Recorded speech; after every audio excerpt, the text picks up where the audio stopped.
이런 이제 불교에서 말하는 그런 수행이 이루어지기 위해서는 우리가 또 기본적으로 갖춰야 될 이런 그 공덕이라는 측면이 있습니다. 우리가 이제 깨달음을 얻게 하는 것은 지혜로서 우리가 모든 번뇌를 이제 내려놓는 것이 깨달음을 얻는 것인데요. 그 지혜가 작용하기 위해서는 기본적으로 또 바탕이 되는 것들이 있습니다. 그걸 우리가 불교에서는 뭐라고 하냐면 공덕이라고 이야기를 합니다. 부처님의 그 10대 명호 중에 하나가 명행족이라고 있죠. 그죠? 명행족. 들어보셨어요? 거기서 그 명이라고 하는 것이 바로 지혜를 이야기합니다. 그거 빨리어로는 위자라 그래요. 이 위자, 지혜. 그리고 그 명행족 할 때 그 행은 이 까라냐, 이게 바로 공덕을 이야기합니다. 그래서 이제 명행족이라고 하는 것은 이제 지혜와 공덕이 부족한 분이다. 이런 뜻의 의미가 있습니다. 그래서 우리가 이제 깨달음을 얻게 하는 건 지혜지만 또 이런 지혜가 생기기 위해서는 우리가 또 공덕행이 많이 필요하다고 할 수 있겠죠. 그죠? 그래서 이제 이 깨달음을 얻기 위해서 필요한 공덕을 공덕행이다. 이렇게 공덕이다. 이렇게 이야기를 합니다. 그러니까 여러분들도 잘 아시다시피 사실 이제 우리가 경전이나 뭐 이런 조사록 같은 걸 보면 어떤 사람은 뭐 부처님께서 한 말씀만 하셔도 깨달음을 얻고 또 어떤 사람은 되게 오랜 시간이 걸리고 이런 경우를 보셨죠. 그죠?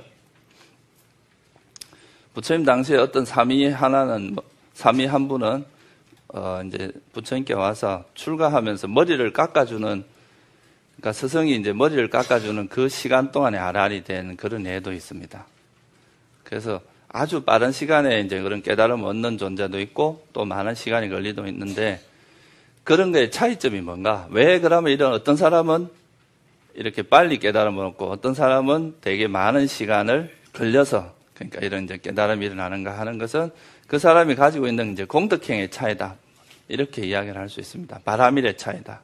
그래서 우리가 이제 우리의 목적은 이제 깨달음을 얻고자 하는, 깨달음을 얻어서 완전한 행복을 실현하고자 하는 거라고 할 수 있지만 이런 것이 이제 그런 깨달음을 실현하기 위해서는 또 우리가 기본적으로 갖춰야 될 공덕이라고 하는 것이 있습니다. 그래서 그것이 이렇게 충만되지 않은 상태에서 갑자기 어떻게 보면 깨달음이 일어나거나 이런 경우는 없다는 거죠. 여기에 대해서는 이제 마지마니까라고 그 부처님 경전이 있습니다. 이 마지마니까에는 이제 중간 정도 되는 경의 길이가 한 중간 정도 되는 것들을 모아놓은 경전인데요. 여기 보면 이런 말씀이 있습니다. 비구들이여, 나는 최상의 지혜는 한 번에 얻어진다고 말하지 않는다. 반대로 최상의 지혜는 점차적인 훈련, 점차적인 수행, 그리고 점차적인 진보에 의해서만 얻어진다고 말한다. 이렇게 되어 있습니다.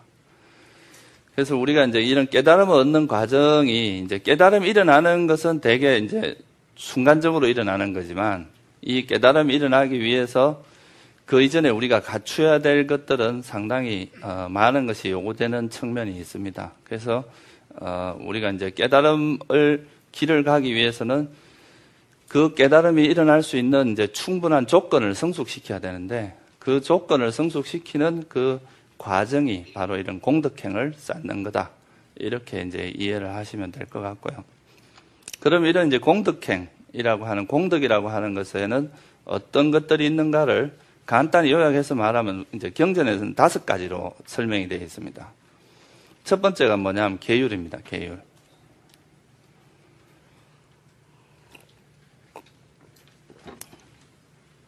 계율을 잘 지키는 게 첫 번째고요. 두 번째가 뭐냐 하면 배우는 거요. 우리가 이제 부처님 가르침을 배우는 걸 이야기하고요. 세 번째가 논의라고 하는 것은 이제 우리가 배운 것을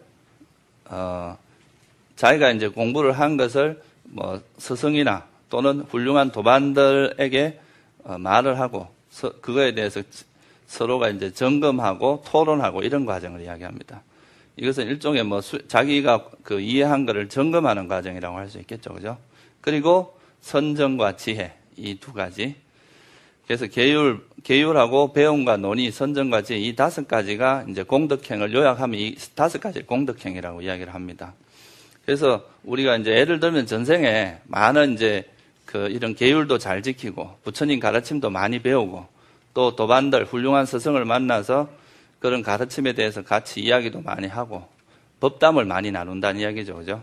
이렇게 하고 그리고 이제 선정도 열심히 닦고 지혜도 삼매도 열심히 익히고 또 지혜도 이렇게 많이 개발을 하고 이렇게 하고 나면 그런 것이 이렇게 무르익어서 충분히 이제 성숙됐을 때 어느 순간에 이제 그런 부처님의 가르침을 들었을 때는 소위 말하는 깨달음이 일어날 수 있다는 거죠. 그죠? 그래서 우리가 지금 여러분들이 이 생에 설사 수행을 해서 깨달음을 얻지 못한다 하더라도 그건 무슨 행위 되겠어요? 이런 공덕을 쌓는 게 됩니다. 설사 이 생에서 뭐 깨달음을 얻지 못한다 하더라도 이런 공덕행위 없이 갑자기 이 생에 깨닫지도 못하는데 공부는 뭐 공부고 이 생은 마음껏 즐기고 놀자 이렇게 생각하고 살면 다음 생은 또 똑같습니다. 다음 생은 더 어렵게 되겠죠. 그죠? 그래서 우리가 이제 이런 불법을 만났을 때 이런 이제 수행을 하고 이런 거는 깨달음을 떠나서도 이런 공덕을 쌓는데 되게 중요하다는 거죠. 꼭 우리가 깨달음만이 중요한 것이 아니라 이런 공덕이 쌓이지 않고서는 절대 깨달음이 일어날 수 없다는 겁니다. 부처님의 가르침의 이제 핵심 중에 하나는 우리가 결과가 일어나는 것은 반드시 뭐가 필요하냐 하면 조건이 필요하거든요. 조건이. 그래서 이 조건이 성숙했을 때 반드시 깨달음이 일어나는 것이기 때문에 우리가 이런 깨달음이 일어날 수 있는 조건이 성숙되지 않은 사람에게는 절대로 깨달음이라고 하는 것은 불가능합니다. 그래서 이제 지금 이런 수행의 과정이 차근차근 공덕을 쌓아가다 보면 어느 순간인가 이런 지혜가 아주 예리한 지혜가 개발이 돼서 우리에게 이제 깨달음이 일어날 수 있는 그런 계기가 될 수 있다. 이런 의미에서 이제 말씀을 드리는 거죠. 그래서 이제 이 공덕행 중에서도 지혜가 있고 우리가 이제 여기서 지혜라고 하는 게도 지혜가 있잖아요. 그죠? 그런데 여기서 말하는 지혜와 공덕이라고 할 때 여기 지혜는 깨달음으로 이끄는 지혜를 이야기합니다. 이때는 이 지혜는 우리를 이제 열반을 실현하게 하는 그 지혜를 이야기하고 열반이 깨달음이 일어나기 이전에 우리가 닦는 지혜는 다 공덕행에 들어간다고 이해를 하시면 됩니다. 무슨 말씀인지 아시겠죠? 그래서 이제 이런 공덕이라는 것이 결코 우리가 소홀히 할 부분이 아니라는 거죠. 그죠?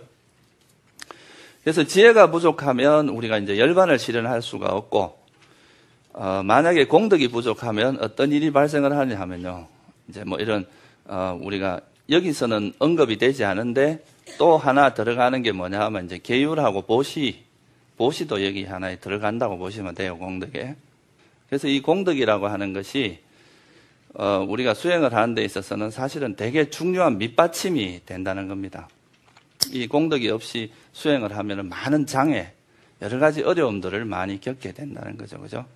그래서 이 공덕과 지혜를 같이 공덕행도 많이 하면서 우리가 지혜도 닦고 그렇게 해야 이제 정말로 수행이 순조롭게 수행이 될 수 있는 그런 흐름을 탈 수 있다는 거죠.